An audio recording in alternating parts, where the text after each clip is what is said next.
And we're back. Our third episode of Reasons Why Aliens Will Never Invade Earth podcast. And our guest tonight is was born in the civil war in Lebanon. He is a genocide survivor of the Armenian. He's a descendant survivor of the Armenian genocide. He's also a peace ambassador, music composer, and get this, pet psychologist. He has an upcoming book named Fake Peace and True Peace. Currently, he lives in Philadelphia, where, of course, I'm from, and he received the Peace Building Artist Award. And he received the Extraordinary Ability Green Card from the United States Citizenship and Immigration Service. Waiting backstage, I'm proud to introduce my next guest, musical composer, Peter Jam. Right. Hello, sir. Hello. How are you doing, Stanley? I'm good. How are you? Great. Great introduction. Yeah, we had a little bit of. I got flustered because we almost didn't have any audio like a second beforehand. I'm glad. So tell us a little bit about you. Yes. As you mentioned, I was born in Beirut, and I'm Armenian, Lebanese-Armenian. My grandpa was a survivor of the Armenian genocide, so I'm the descendant. And actually, his name is also Peter. So yeah, so he was a survivor of the Armenian genocide, and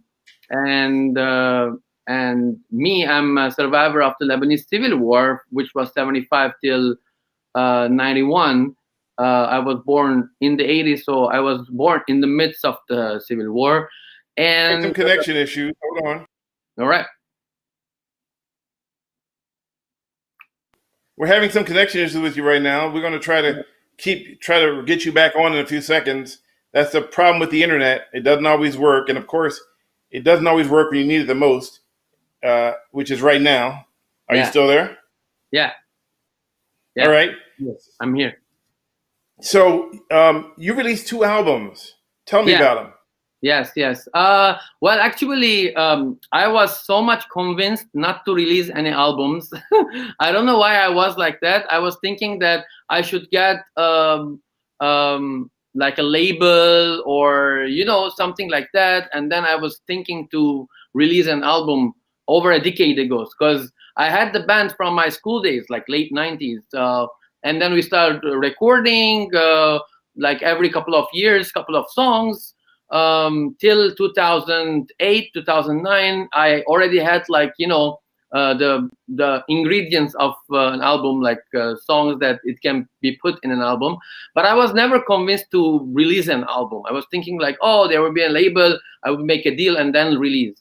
But after started to tour around the world, especially to the States, mostly in the beginning, I realized that I should drop something in the market. I showed to lots of A&Rs and producers, and they all liked it. When they said, like, you should do something, you should put something on the market and start something. So when I went back to Beirut, this is exactly 10 years ago, a little bit over 10 years ago, like a decade talk. So I released my very first album. Actually, it should be somewhere here. Oh yeah, it's here. So I wanted to also show to the audience my albums. So this one, you're freezing. Your video is a little frozen. So okay. But we can still hear you clearly, though. Yeah, I can see you. Yeah. So I remember when we first met. Yeah. And I'll come full screen so that you can try to adjust and get you back. Trying to see audio wise and fix your video. I mean, get your video back from being frozen. But I remember when we first met, you were going on a tour. Yeah. And if I'm correct, your tour was to go around the world to bring peace. Yes, that was actually just after the album, because I released the album in 2010 and 2011. Suddenly I had are you with me? I'm still with you. I'm watching. Okay, cool. So I continue the story. So after I did the album and I released actually in 2010, end of 2010. In 2011, I kind of got a calling for this song to to do something like different. I was always thinking about the audiovisual thing, and YouTube was kind of on the rising, and I was thinking I can do something audiovisual and put it on the online and try to make more connections to get the message out there, and it can be more inspiring. Because the most important thing, even before my album, there was the title of Positive Message Through the Power of Music, Art, and Speech.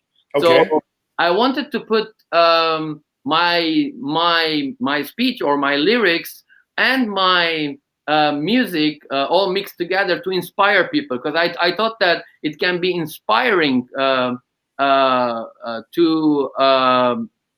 get my message of peace. And I'm coming from a war zone to kind of to know war. If I always say that if somebody is survivor of a disease, Okay. they will know the worth of being healthy more than just regular people. Because also I've been survivor or thriver of cancer. So that also helped me to take care of myself better, like eat more healthy stuff. And maybe we can go back. I'm not gonna mix up the subject, but No, I get it. So basically, you're telling me that you're a cancer survivor, but you yes, still go around the world trying to spread peace. yes. And in the process of going around the world to spread peace, you became a vegan. Yeah. So first we were talking about like going to Europe and without any budget and playing my peace song in different center cities around the world, around Europe first and foremost. And I thought like I can do maybe 6-7 cities and make a video and put it out there and try to talk about it. That I did this without the budget, and I just want to put my message out there. So, but I guess this was kind of a law of attraction. It's just like, the domino effect wise, people started to see me out there and like trying to help out. And, sometimes, and I never stayed in hotels, like people started to invite me. Like I make, like I just write to you and I say like, hey, Stanley, I'm coming to Arizona or wherever you are, San Francisco or Philly or whatever. I want to do this video, just like 3 minutes video in your city. Okay. Do you think that you can help me? I was gonna say, yeah, sure, you can come and crash on my couch, and maybe I can come with you and we can take a shot together. And I had a little handy cam, like this is a decade ago, right? So Right. so this kind of friends all around the world, and especially in Europe, because I started in Europe, and then also in the States and other countries, different countries, Eurasian countries. I started to do like different shots, but already I put the video out there of the Europe Peace Tour. But then it went out 40 countries, and I got recognized by UPF, which is a United Nations affiliated organization, to get an ambassador for peace title. And actually, this was my first ever diploma or citation, because I was out from school at 9th grade. So I never went to a university, but right now I get invited to universities to actually, to do speeches and to do courses and initiatives in different universities, and which I'm so inspired to do, to show people that regardless like your background and what you do, eventually if you want, you can. That's the song, the So song. how long does the whole process take? Because I mean, it sounds like it all happened really fast, but it sounds like it took time. Yeah. So this is what I was talking to you. It's like around 2-3 years in the beginning. Okay. And then about the vegan thing was, I was invited to Germany after I became ambassador for peace, and after a year or two, to work in animal rights and also to play my peace song for this, let's say, groups. But I didn't understand well in the beginning what is to be vegan. I thought like maybe I was prejudgmental, or I was saying, oh, this is too extreme. I don't want to like miss my cheese or ham or whatever. But now yeah. Here's a question for you. Yeah. I'm a meat eater. What's that? So how does a meat eater like myself Oh yeah, yeah.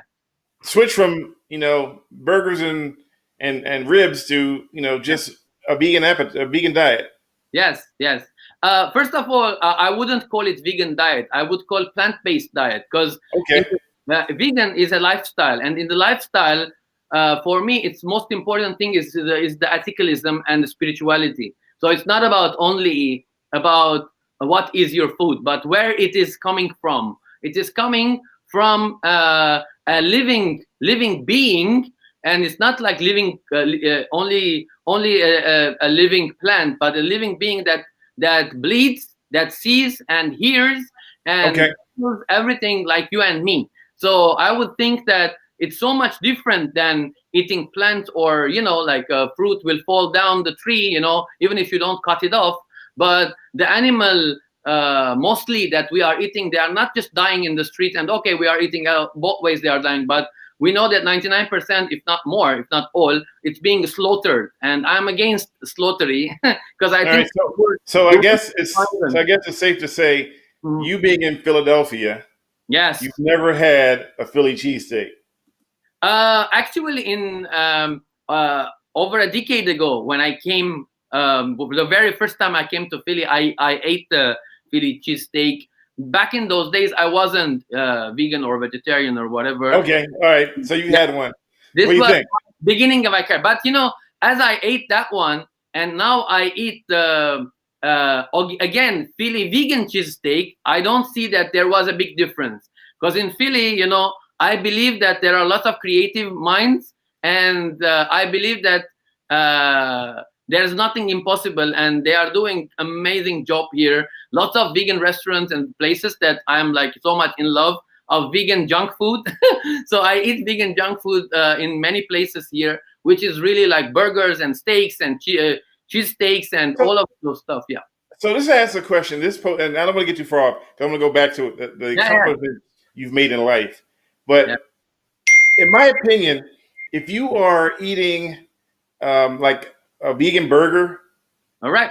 What's that burger called? The Incrediburger or something, or whatever it's called. Not meat. I know it's not meat; it's plant-based. Yeah, but wouldn't that be Beyond Meat? The name, yeah, Beyond Meat. Thank you. Wouldn't that be the epitome of processed food? Because I mean, it's been processed and made to look like a burger. Yes, I don't mind. I'm not with the processed or non-processed. Processed and non-processed, it's our selfish need that I want to be healthy, right? But my veganism is not based on that. Even though I'm a cancer survivor, my veganism is based on the other. It's the other. The animal is important for me. The animal shouldn't be slaughtered. The animal shouldn't be abused. The mother cow shouldn't be away from the baby cows, because mother is a cow, is a human, is a monkey, whatever it is. Okay, let's go back to what we were talking about before. So my question, which I usually ask all my guests, is, and in your case is about peace. Yes. Is the lack of peace the reasons why aliens will never invade Earth? Probably. Maybe it's the reverse, because many times when I think about the aliens, I don't think that I think about them that they are intelligent beings. So whatever I have studied, that because people always ask if it is real, if it is real, So okay, if we go away from that argument or conversation, if they are real or not, let's say they are real, and we want to believe. Okay, let's say they are real. Exactly, yeah. So I believe if they are real, it means that they are intelligent beings. So they are not these violent beings, and they're gonna come and invade the earth, and they're gonna destroy us. So that's how I believe. And recently, when we were chatting on the phone, I was telling you about the war that's happening in Armenia that happened recently. So Armenia didn't have anybody to help. Like supposedly Russia should help. They didn't help. Nobody helped. And the neighboring country kind of occupied, some land, and also 150,000 people were stranded. And there are lots of informations about this. But as Armenian, I was telling we should ask other people like Americans or French, or whatever, and they were like sometimes demonize you. Oh, you're gonna be like friends with the West. Oh, you're gonna East or whatever. And I was saying guys, let's be friends with aliens. Let's bring aliens to defend our people. You know, our people are being attacked. Hold that thought, Peter. We gotta take a minute break. All right. And so take a break, have some water, and we'll be back in a few seconds. Okay. Awesome. All right. Yes. Oops. Been watching TV for a while. Could you get me some water, please? Sure. Do you want water in a nondescript bottle, or would you like it in your caught misbehaving mug? Why are you saying nondescript bottle? I'm confused. Because we don't have a sponsor. Oh, that's right. We have a sponsor. So I guess you can't eat none of your nondescript ice cream. Nope, because I really want some ice cream, but I gotta get it from a nondescript container. Wow. I mean, it seems kind of strange that we're saying nondescript. What do we have to do to change that? Get a sponsor. A what? A sponsor! Oh, and that's why we have this little gap in between so that a sponsor can fill in the blanks. And we don't have to say nondescript anymore. We could say sponsor instead of nondescript. But instead we keep saying nondescript. Thank you for tuning in with us, and we hope to find a sponsor real soon. And we're back to our program. And if you're just tuning in, we're talking to Peter Jam, a musician, a musical composer, a pet behavior specialist, and a peace ambassador. I may have said that twice, and if I did, then okay. But the guy is just brilliant, and I'm glad to have him on here. And hello, Peter, welcome back. Sorry we had to take that break so we can at some point in our life drop in commercials and get sponsors so we can do this and every single day. But I really do want to thank you because you reached out to me a long time ago. Yes. You saw the segments I used to do. Yeah. And all of a sudden I get this message from this guy. He says, Peter Jam. I'm like, well, who the heck is Peter Jam? I love the name, though. Peter Jam, you know. Yeah. And I keep thinking of Jimmy Jam, but Peter Jam is completely different. And you are, so tell me, let's go back to this whole, we were talking about, you know, if aliens were real, because I firmly believe that somewhere in space, there's a huge billboard that says, do not visit the big blue ball, or at least if you're going to fly by, just peek, but don't stop. All right. First of all, let me tell you about my name. Jam is Jambazian, so it's the Armenian name. I made it shorter, so also they can know that, you know, my real name is Peter. Peter is Peter, but it's the Jambazian. So the very first time when I was coming to the States, when I got my Philly cheesesteak, that back in those times before being big. So whenever I say about I got invited also to, like, you know, radio interviews or whatever. So whenever I say Jambazian, they cannot pronounce. It's like really bit hard. I can understand them, you know. So I made it kind of easy. So we shortened it to make this Jam, you know, like JAM. So whenever I tour now, I said just say Peter Jam. It's like Jelly Jam. Use peterjam.com. You can go and everybody can search and find me, and we can get in touch. And you know, it can be easy. We have to make things easier. Why don't you make like a line of jams, like Peter Jams? Exactly. You know, we have grape jams and raspberry jams. Yeah, as long as it's vegan, I'm all for it. It's gonna be made in Philly. Well, you know, let's talk about that for a minute, because is Philadelphia cream cheese made in Philly? Well, Philadelphia, I guess, has lots of amazing stuff. And yeah, but the question is Philadelphia brand cream cheese made in Philadelphia? That is a strong question, you know. The answer is no. Anyway, moving on. Yeah. So I had a doubt that it is no. I was going towards no, and I was like, okay, wait a minute, you know, like. You know, it's kind of like when you have your friend named Tiny, but he's really big, you know, or you know, you have that guy named Sleepy, but he's always awake. Exactly. You know? So it's always something reverse. There's something interesting about it. Yeah. And Philadelphia is a special city. It really is. Tell me your experience of living in Philadelphia, because you live in downtown, Center City, correct? Yeah. Well, it's very interesting when, you know, after my vegan experience and my second album, when I released in 2014 and 2015, I was touring for this album. And I came to Florida, and I had a friend there who has an organization called Art Army, Change Through Art. So we were touring together with art and music, and you know, bringing about the change and stuff.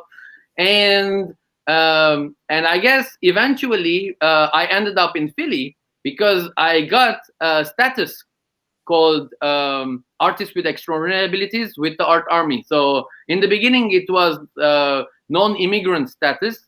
But then when I first came to Philly, the Philly Inquirer wrote about me, and I got a citation from the City Hall as peace building artist. So after that, I got automatically a green card on Artist with Extraordinary Abilities from the U.S. Yeah, government. look that up. That's an interesting. It's a there's a visa or a green card now. As a green card, you're a citizen now.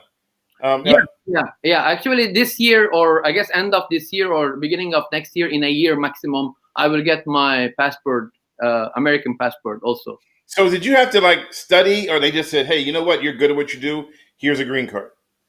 Well, as I was telling, in Florida first, I got the Artist with Extraordinary Abilities, but that was different status, which was a non-immigrant. So that was non-immigrant status. So after I started touring and I came to Philly, the Philadelphia Inquirer and the citation from the City Hall, I guess that was kind of good enough to show that I like to be, like part of this community here and the people of the United States. And they were seeing also something, and I was appreciating that they see me to prosper in whatever I'm doing as a peace building artist. And I believe that I have a lot of work to do as a peace building artist in the States, starting in Philly also. And, I've been over 25 states, but always I get like different kind of inspirations, how we can do peace building campaigns, or even about entire education. I always question why we don't have peace building or non-violent. 2 days ago, it was the MLK Day, right? Yes. MLK is one of my highest heroes, like Mahatma Gandhi. Tell me about it. Why? Yeah, Mahatma Gandhi and Martin Luther King are the highest standards that I always look and learn and study, because those two, let's say, figures, they are non-violent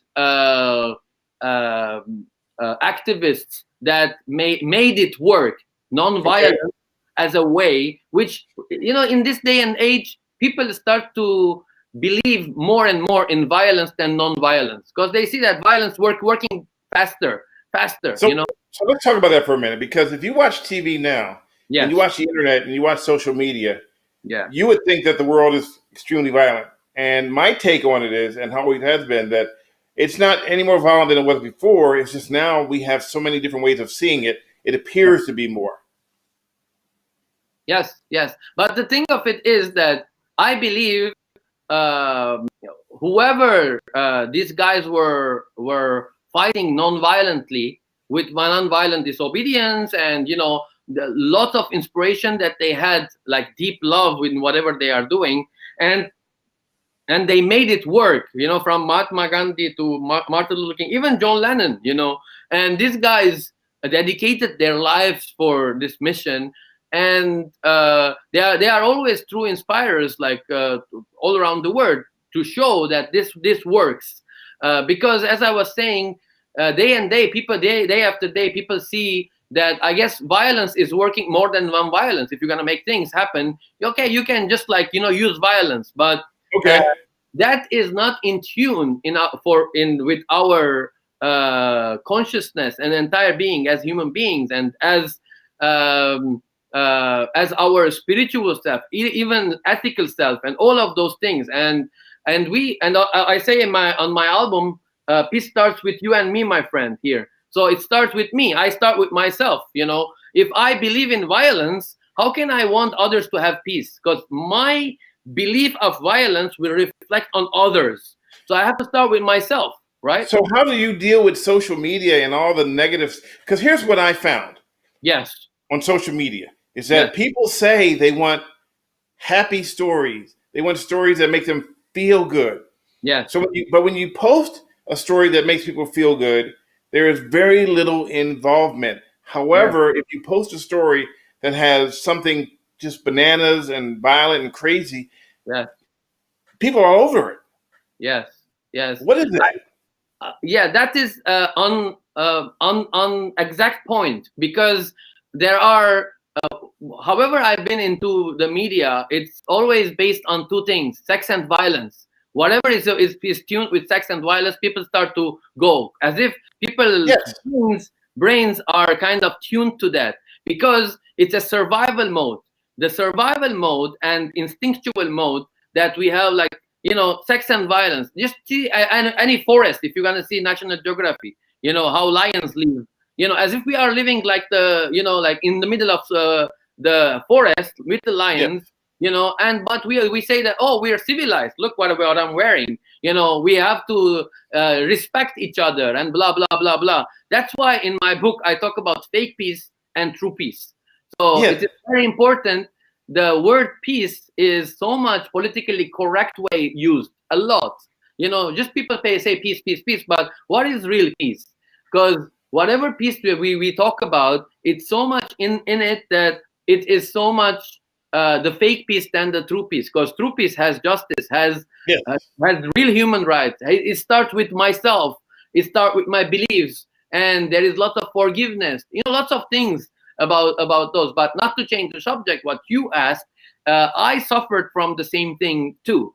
And to get people inspired to see or to go that way, because as I was saying previously also about peace building or peace education, let's say, in the United Nations Foundation, I asked in front of all the ambassadors, I said, why don't we have peace education in the schools? We have mathematics, we have science, we have all of those things which are very important. Why we don't have non-violence communication or peace education and those That's a things? good point. Yeah. So that's a very good point. I mean, every year, January 18, it's a national holiday. Everybody puts, posters of MLK and his quotes. But at the same time, we don't have a school of MLK that goes in the entire country and kind of makes mandatory inside the schools to teach MLK's ideology, which is nonviolence. Well, because we have some people who don't want to see, they don't want to see peace. They want to see things in turmoil. Exactly. And as long as things are in turmoil, they feel like they have control. So, and I'm not a Bible thumper, but remember the Bible, there's a verse in the Bible that says peace, the world will declare peace, peace, peace, and then the end will come. Yes. So, I mean, I guess if we actually had true peace, I guess we'd be worried about the world coming to an end. But I mean, it's just, I like the idea of having a education that deals with peace and how to, like I have on my wall, nonviolence from the Martin Luther King Museum in Atlanta. And I go by that. I posted it on my Twitter and Facebook. Yes. And also, living in the States, there is something very, very important. Everything is for sale.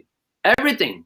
When I was living in LA for a short time, there was a church on the corner of my street that I was living in Los Feliz. One day when I went out, the church was for sale. As I'm coming from Lebanon and Armenian, Armenians are first Christian nation, and I know what does it mean church for me. And we have 1800 years old churches. We fought for that, to keep those ancient holy places, but I started to see that everything is for sale, and eventually how much money you're making, and are you making more money from vegan products or non-vegan products or animal industry? Are you making more money from wars and weapon industry, or are you making more money from Peter Jam and Stanley talking about peace? Which one is making more? So it's all based what sells first. So that is and the bad part about that, human rights and our ethicalism. That is my thing. Yeah. And you're right. The bad part about that, and which drives me insane, is that everything in this world is for sale. And I was talking to someone the other day, and I said, I had a vision a while back that said that instead of having money, we should have a barter system where we, instead of exchanging cash, we did something for someone. So you don't give me money, you give me something that I can use, and I'll give you something that you can use. And then it takes out the whole money part, because there's songs out right now about how people are just money, money, money, money, and it's all you can think about. But on that note, we got to take another break. All right. We're going for another minute. We got to do a couple more. We got to not pay the bills. Right. But I wanted to make sure that before we switched off, that we had a chance to get that part out. But think about that for a minute, and we'll come back to you. Sure. Been watching TV for a while. Could you get me some water, please? Sure. Do you want water in a nondescript bottle, or would you like it in your caught misbehaving mug? Why are you saying nondescript bottle? I'm confused. Because we don't have a sponsor. Oh, that's right. We have a sponsor. So I guess you can't eat none of your nondescript ice cream. Nope, because I really want some ice cream, but I gotta get it from a nondescript container. Wow. I mean, it seems kind of strange that we're saying nondescript. What do we have to do to change that? Get a sponsor. A what? A sponsor! Oh, and that's why we have this little gap in between so that a Sponsor? can fill in the blanks. And we don't have to say nondescript anymore. We could say Sponsor! instead of, Nondescript. but instead we keep saying nondescript. Nondescript. Thank you for tuning in with us, and We hope to find a sponsor real soon. And we're back to our program. So we got to make some more of these. That was our very first one. Our producer, Jace, who's usually watching, tells us that we need to do these so we can drop in some ads somewhere down the line because just so you know, people, these will be on podcasts. They'll be on Anchor FM, who allowed us to use their platform. And you'll be able to find these on Spotify, Google Podcasts, and a few other ones that you can download and subscribe to. But we also ask that you subscribe it so you can get notifications when the next one comes up. And again, we're talking to a musical composer and animal behaviorist, who we're going to talk about that next, Peter Jam. And he's with us right now. Hello, Peter, again. All right. Yeah, welcome back. Yeah, it's weird doing these. See, we used to do these nonstop. Yeah. The last two were nonstop, and then I get a phone call going, dude, we got to, if you want to get some advertisers, you need to have a spot we can drop them in at. Sure. So we did that in one take. Yeah. And we didn't do a whole bunch of them. We actually did like 3 before we got it right. And we were surprised that we got it right, and we just posted it. So there it is. Oh, wow. That's awesome. So tell me what it see, when I think of pet behaviorist or dog behaviorist, I think of like the dog whisperer. Are you in fact a dog whisperer? Some people say so, but I guess it's one of my passions that once I started to live in Philly, I made that reality. So when I started to live in Philly, I was always wanting to work with dogs, and I started to pet sit and walk dogs, and but I already knew about training. But at the same time, I went to Scranton and studied to become a professional dog trainer instructor. And then I did a course of pet psychology from the UK. And actually, more than a year or so in 2019, mid-19, I got graduated from the second one.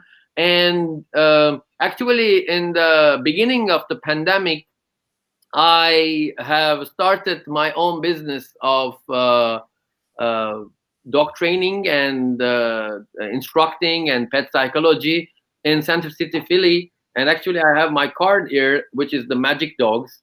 So this is the Magic Dogs. For it's kind of now it's just based in Philly that I do the dog training. I will try to put it again so people can see magicdogs.net. So this is it, magicdogs.net. So that's my thing, what I'm doing in Philly, and I'm really, really glad that I am working with dogs. Believe me, it's so much more enjoyable for me to work with dogs than humans. So it's really fun to work with dogs, even though there are lots of different types of dogs, different psychological issues. Whatever it is, the main difference between humans and dogs are 100% honest with you. Whatever they are, But humans, you can not just rely on energy. You cannot rely on how their behavioral patterns are, because they might say something different, and it can mess up everything. So that is the main difference, that dogs are always honest. And my dog lied to me all the time. So my dog would tell me stuff, and then it turned out it wasn't true.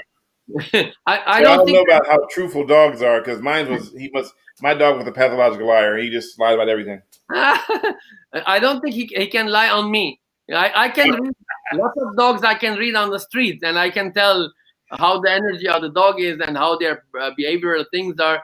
And usually, I do sometimes, like first session, like consultation, even free session Yeah. to tell the owner. Sometimes I tell them things that they never told me, about the dog, and we work on it in a few weeks. And there's like lots of inspiring stories. And I did an Instagram page about Magic Dogs Net. I put videos, and recently also this year I opened the YouTube page just recently about the before after little videos, inspiring videos.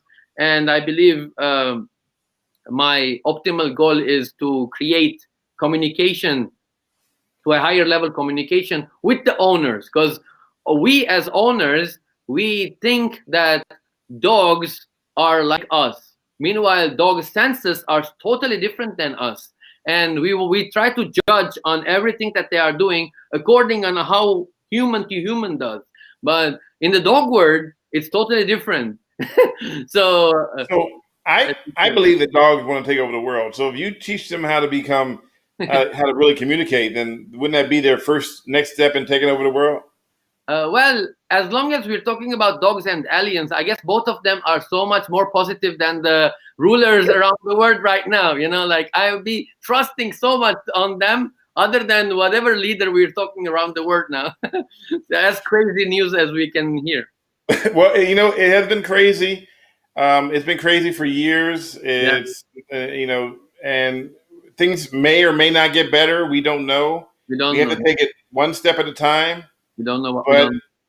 But I do believe that peace is important, and that's something that everybody wants. But everybody wants peace until you give it to them, and then they want something else. Exactly. I mean, whenever I talk about peace, I always say that peace comes with justice. And what is justice? If we don't know about at least like Universal Declaration of Human Rights, who teaches those? Who knows about those? Who thinks that those things are mandatory? Even though all around the world, all the nations around the world, they signed that they're gonna implement, and most of them they don't implement because they teach other things in the schools. That's why I say like peace education or nonviolent communication is so important in the schools. It should be basic. And when we talk about America, I always talk about MLK. I don't talk about anybody else. Okay. I respect and love over a lot of like heroes in the American history maybe, but MLK made nonviolence happen, and this doesn't happen always. So this person had this much of like high faith, high spirituality. Like this person is pure source of love that pushing and giving people this energy, this motivation to believe in and to reach to the civil rights that whatever happened. But even though these people help us to reach, but Okay. I don't think we owe them a lot, and we owe ourselves a lot because they worked for people, for us.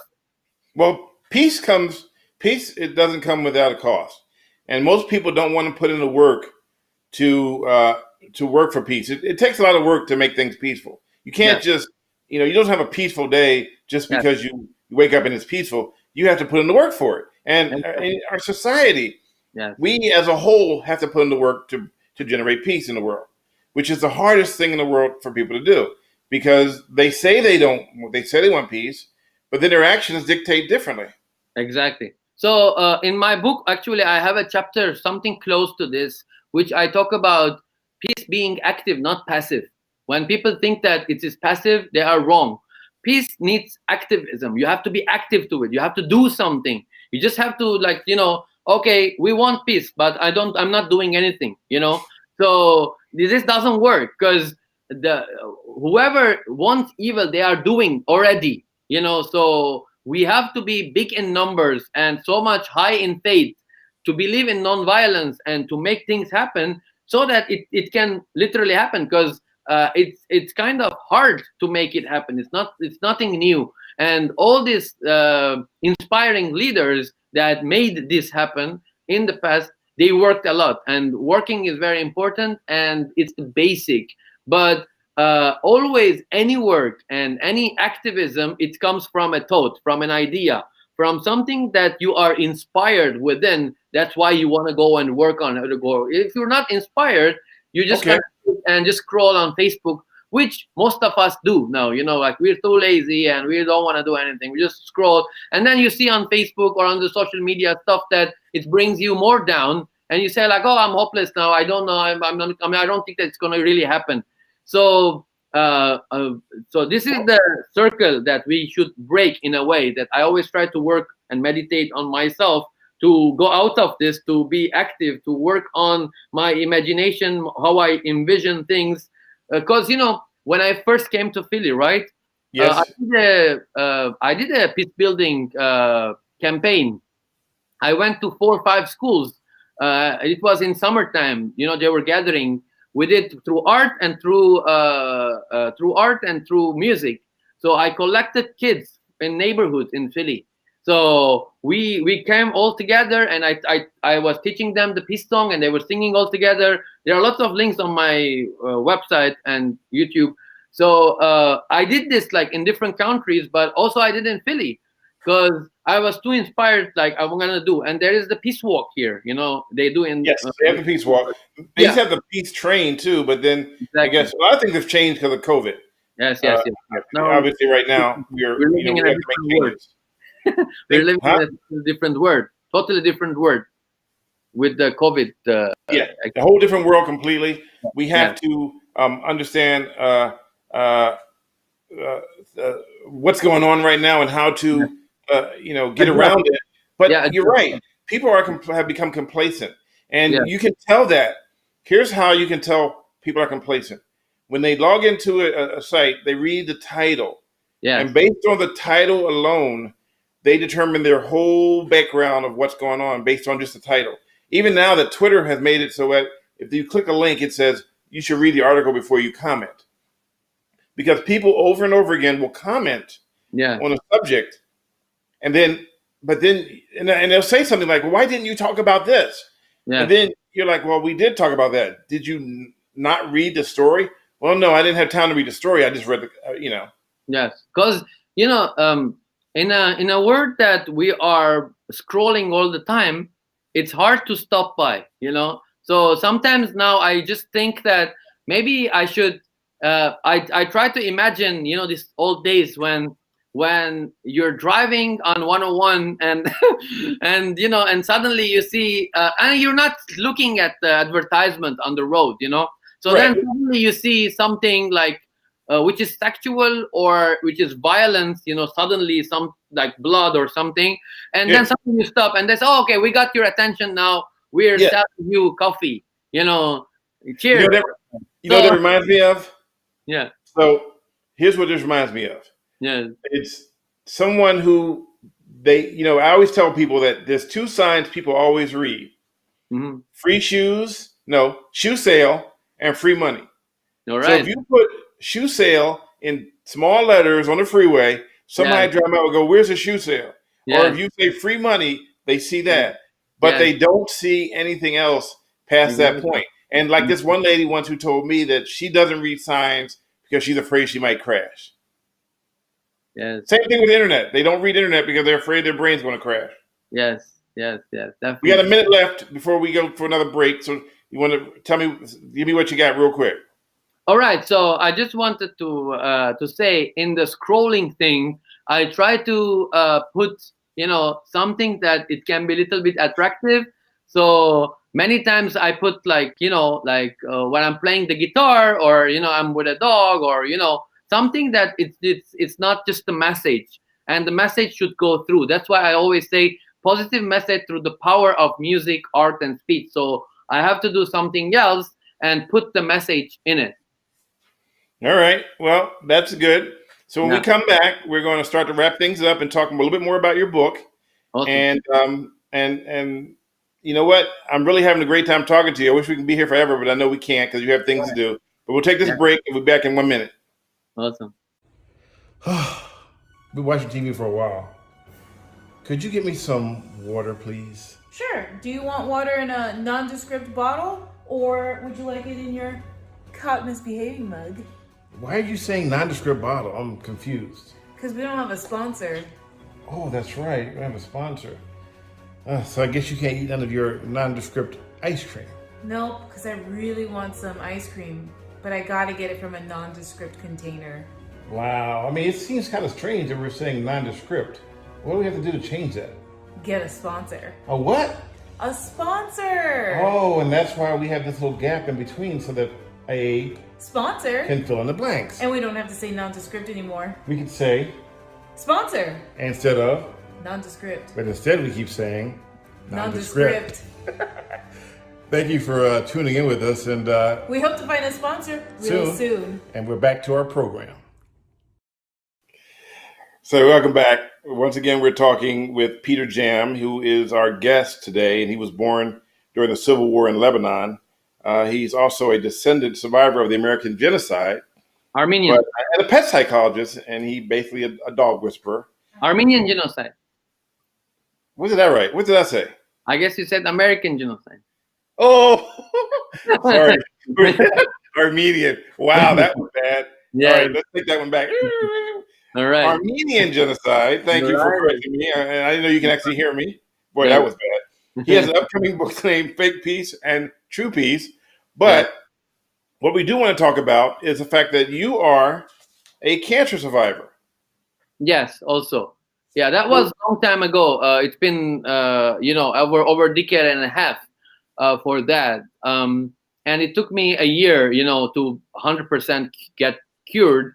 But it was a lot of lesson to learn. And actually, my book starts with it, telling the story of how, I was this happy-go-lucky person that I had a punk band and I had a, convertible cabrio car. And even though I come from a poor family and I didn't have lots of money, but I didn't care. I was just like, doing some, rock gigs and whatever. And suddenly I figured out that I have a big tumor and I might not even wake up tomorrow. So that was a big shock. But after getting the traditional stuff back in those days, the chemotherapy and the radiotherapy and whatever, I'm glad that I had cancer, not that I'm glad that I survived. So this is something that I always say, that I'm so glad and grateful that I got the cancer, because that made me also, I'm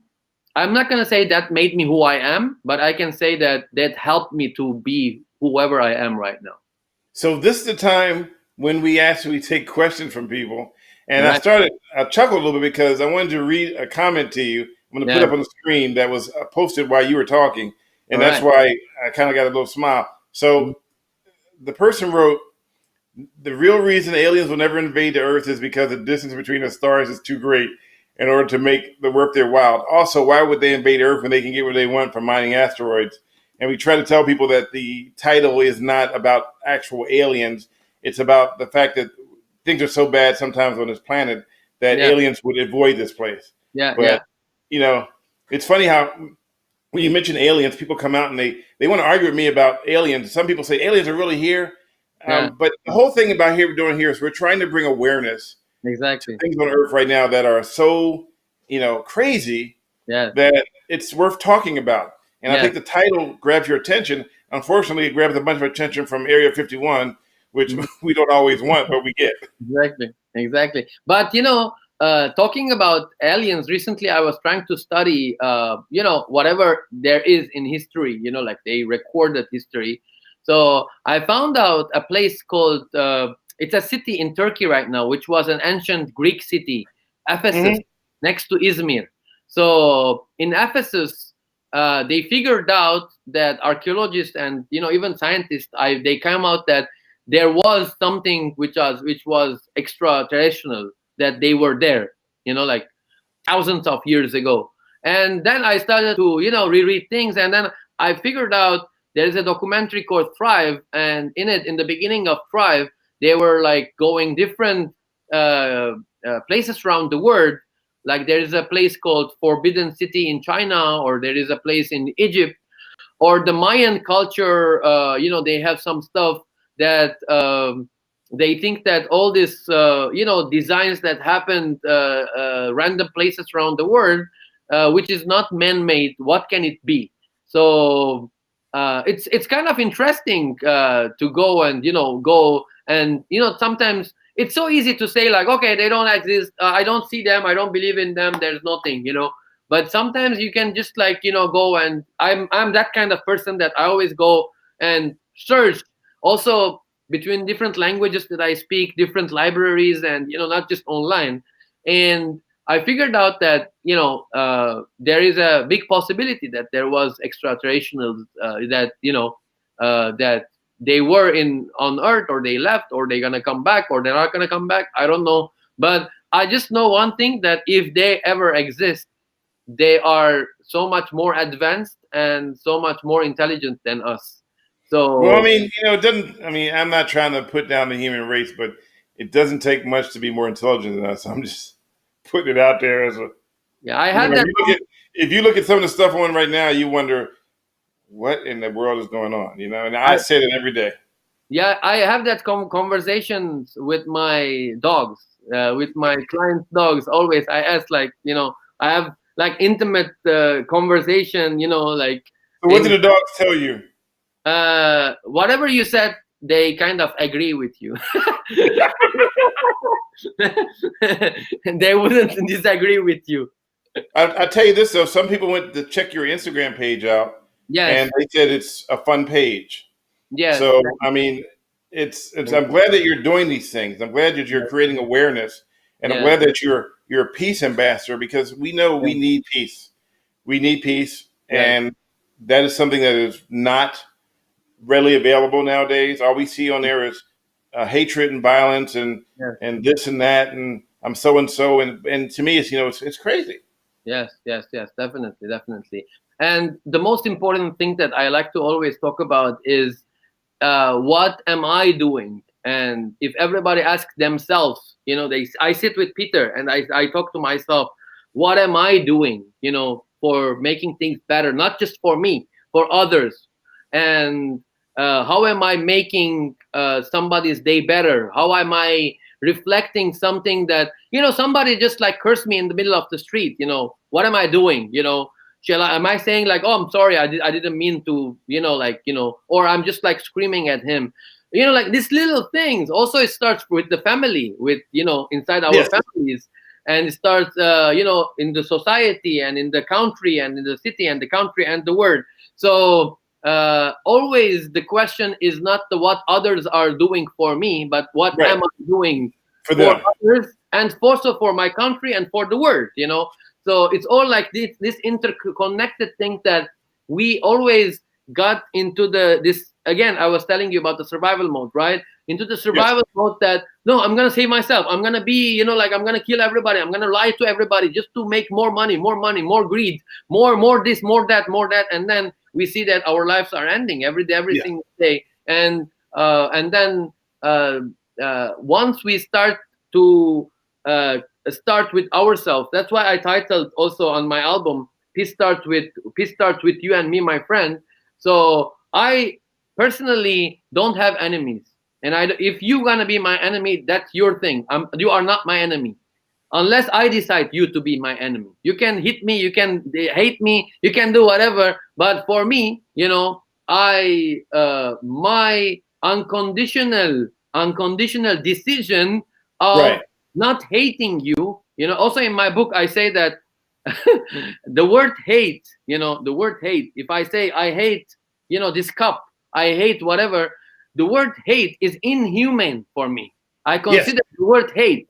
I say you can dislike. The word dislike, there is no limit. But hatred brings violence always. If you are the most peaceful person and you say that I hate this car, I hate that, eventually you will hate the owner of the car who made it, from which country it comes, the car, and then we are on the same page. You know why? Because I believe, and I tell people all the time, they say I hate this, I hate that, and I say hate is a strong word. Never say you hate something. Always say, if you don't like something, you can say I dislike greatly, but I do not like the word hate, because when you hate something, it kind of releases chemicals in your body that just Yes. it can make you sick just because the hatred builds up inside of you. And Yes. people do things all the time that that they don't like, and the first thing they go, "Oh, I hate that," and I'm like, and I'll tell them, Yes. don't use the word hate. Don't Yes. ever. That is a word I don't like in my dictionary. It's Yes. it's it's just not good.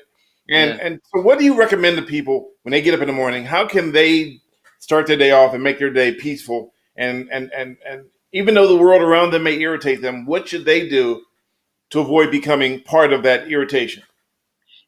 Being in tune with the self is so much important with what you're doing, even for your job, for money, for whatever it is.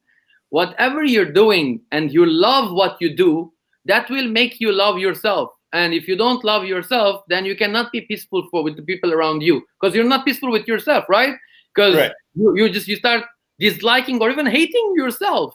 So Yes. I always say that even if you're doing things for money, it can be sometime that you're doing that and you're not so much satisfied with yourself doing this job or whatever. But at the same time, you will have free time, like an hour, 2 hours, 3 hours, 5 minutes, 10 minutes.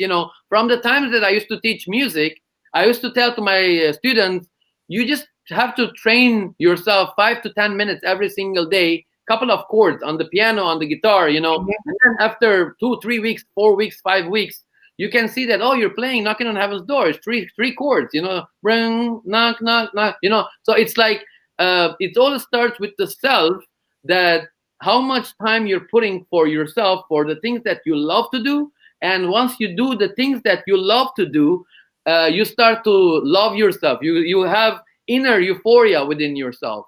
If you don't have that, then you're not going to be peaceful with yourself, first and foremost. So I'm not going to be expecting a lot not to be affected from social media or the media or politics or whatever, and hating others. So negative thoughts breeds negative energy. Exactly. And tell us the name of your book and when do you expect it to be released, or has it have been released already?